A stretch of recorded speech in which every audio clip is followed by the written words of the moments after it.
পরীক্ষা ব্যবস্থাপনা, examination management. পরীক্ষা ব্যবস্থাপনা হল একটি শিক্ষা ব্যবস্থার অবিচ্ছেদ্য অংশ, যা শিক্ষকের পাঠদান এবং শিক্ষার্থীদের অর্জিত জ্ঞানের মূল্যায়ন করার একটি সুসংগঠিত প্রক্রিয়া। এটি শুধু পরীক্ষা গ্রহণ নয়, বরং এর পরিকল্পনা, পরিচালনা, ফলাফল প্রকাশ এবং সেই ফলাফল বিশ্লেষণ করার সামগ্রিক পদ্ধতিকে বোঝায়। একটি কার্যকর পরীক্ষা ব্যবস্থাপনা নিশ্চিত করে যে পরীক্ষা প্রক্রিয়াটি সুষ্ঠু, নিরপেক্ষ এবং নির্ভরযোগ্য। পরীক্ষা ব্যবস্থাপনার মূল ধাপসমূহ। ১. পরিকল্পনা, প্ল্যানিং। এটি হল পরীক্ষার প্রথম এবং সবচেয়ে গুরুত্বপূর্ণ ধাপ। এই ধাপে নির্ধারণ করা হয় কখন পরীক্ষা হবে, কোন সিলেবাসের উপর হবে, প্রশ্নের ধরন কেমন হবে, যেমন বহু নির্বাচনী, সংক্ষিপ্ত উত্তর বা রচনামূলক, এবং পরীক্ষার সময়সীমা কত হবে। ২. প্রশ্নপত্র তৈরি, কোয়েশ্চেন পেপার সেটিং। প্রশ্নপত্র এমনভাবে তৈরি করতে হয় যেন তা পুরো সিলেবাসকে অন্তর্ভুক্ত করে এবং শিক্ষার্থীদের বিভিন্ন স্তরের জ্ঞান, যেমন স্মরণশক্তি, বোঝা এবং প্রয়োগের ক্ষমতা মূল্যায়ন করতে পারে। ৩. পরীক্ষা পরিচালনা, কন্ডাক্টিং দি এক্সামিনেশন। এই ধাপে নিয়ম মেনে এবং নিরপেক্ষতার সাথে পরীক্ষা গ্রহণ করা হয়। পরীক্ষার হলে শৃঙ্খলা বজায় রাখা এবং কোনো রকম অসদুপায় রোধ করা পরীক্ষা ব্যবস্থাপকের প্রধান দায়িত্ব।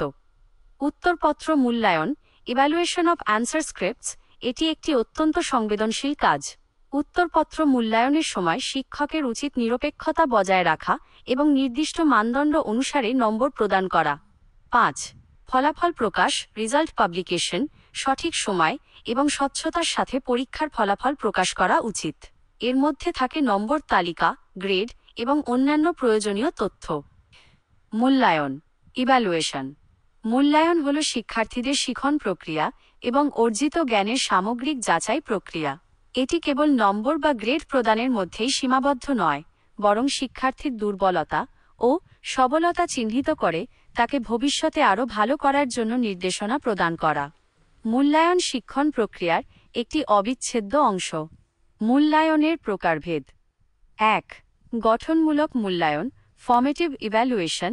এই মূল্যায়ন শিক্ষণ প্রক্রিয়ার সময় নিয়মিতভাবে করা হয়।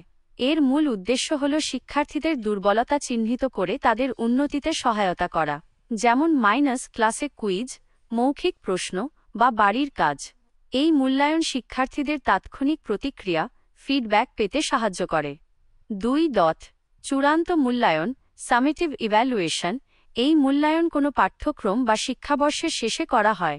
এর উদ্দেশ্য হল শিক্ষার্থীর অর্জিত জ্ঞানের সামগ্রিক ফলাফল নির্ধারণ করা, যেমন বার্ষিক পরীক্ষা, বোর্ড পরীক্ষা বা চূড়ান্ত প্রকল্প।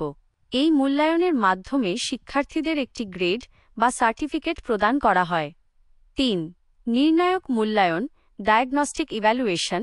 এই মূল্যায়ন শিক্ষার্থীদের শিখন প্রক্রিয়ার শুরুতে করা হয়। এর উদ্দেশ্য হল কোনো বিষয়ে শিক্ষার্থীর পূর্বজ্ঞান বা ঘাটতি নির্ণয় করা। শিক্ষকরা এই মূল্যায়নের ফলাফলের ভিত্তিতে তাদের শিক্ষণ পদ্ধতি পরিবর্তন করতে পারেন। ৪. মানদণ্ড ভিত্তিক মূল্যায়ন, ক্রাইটেরিয়ন রেফারেন্সড ইভ্যালুয়েশন।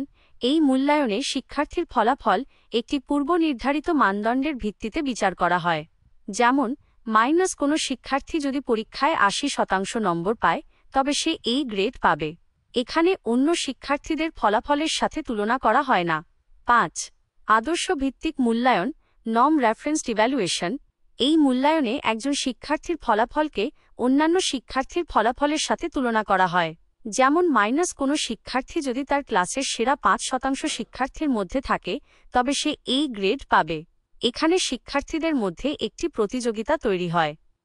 উপসংহার: পরীক্ষা ব্যবস্থাপনা এবং মূল্যায়ন একে অপরের সাথে গভীরভাবে সম্পর্কিত।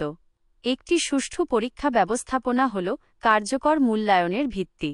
পরীক্ষা ব্যবস্থাপনার মাধ্যমে সংগ্রহ করা ডেটা বা তথ্যকে মূল্যায়নের মাধ্যমে বিশ্লেষণ করা হয়।